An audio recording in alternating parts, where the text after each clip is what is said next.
নমস্কার, সবাইকে আমার চ্যানেলে স্বাগত। আজ আমরা এমন একটি বিষয় নিয়ে কথা বলবো যা আপনার ইনকাম করার ধরনকে পুরোপুরি বদলে দিতে পারে। আপনারা যারা শেয়ার বাজারে বা ক্রিপ্টোকারেন্সিতে ট্রেডিং করেন তারা নিশ্চয়ই লক্ষ্য করেছেন যে অনেক সময় খুব ভালো স্ট্র্যাটেজি বা গ্রাফ দেখে ট্রেড নিলেও শেষ পর্যন্ত লস হয়ে যায়। তখন আমাদের মনে হয় মার্কেট বোধহয় আমার সাথেই শত্রুতা করছে।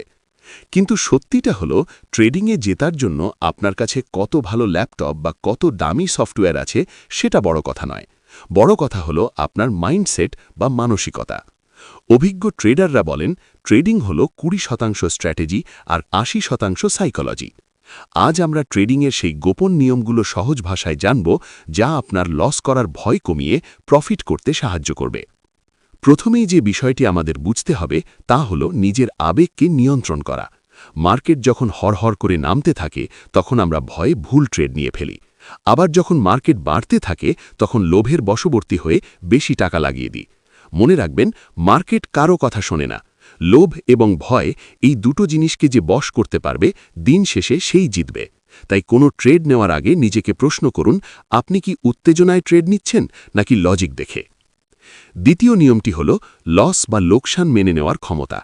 অনেক নতুন ট্রেডার মনে করেন তারা কখনোই হারবেন না, কিন্তু মনে রাখবেন পৃথিবীতে এমন কোনো ট্রেডার নেই যার কোনো দিন লস হয়নি। পার্থক্য হল একজন স্মার্ট ট্রেডার জানেন কখন ছোট লস নিয়ে বাজার থেকে বেরিয়ে আসতে হয়। একটা বড় লসের থেকে একটা ছোট লস অনেক ভালো, তাই স্টপ লস ব্যবহার করতে একদম ভুলবেন না। এরপর আসা যাক সবথেকে বড় সমস্যার কথায়, সেটি হল ওভার ট্রেডিং। একবার লস হলে আমরা সেটা রিকভার করার জন্য বারবার ট্রেড নিতে থাকি। একে বলা হয় রিভেঞ্জ ট্রেডিং। এই জেদ দিয়ে আপনাকে দেউলিয়া করে দিতে পারে। দিনে কয়টি ট্রেড করবেন তা আগে থেকেই ঠিক করে রাখুন।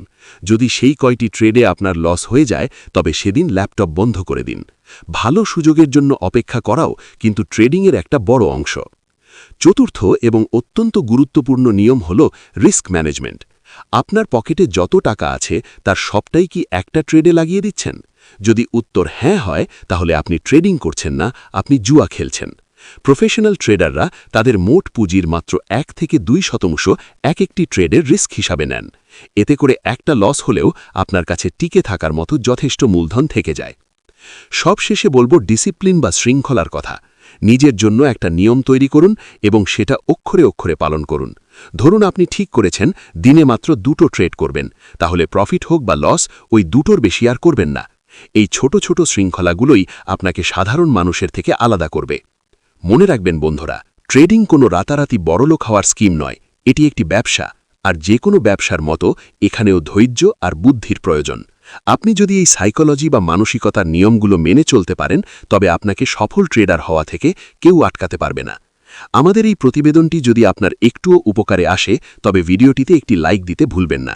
আপনার বন্ধুদের সাথেও শেয়ার করুন যারা ট্রেডিং শিখতে চায়। আর এমন আরও ইনফরমেটিভ ভিডিও পেতে আমাদের চ্যানেলটি সাবস্ক্রাইব করে বেল আইকনটি টিপে রাখুন। ফেসবুক পেজটিকে ফলো করে রাখবেন যাতে যে কোনো ইনফরমেটিভ ভিডিও সহজেই আপনাদের কাছে পৌঁছে যায়। আজ এই পর্যন্তই, দেখা হচ্ছে পরবর্তী কোনো গুরুত্বপূর্ণ খবর বা আপডেট নিয়ে। ভালো থাকবেন, সাবধানে ট্রেড করবেন। ধন্যবাদ।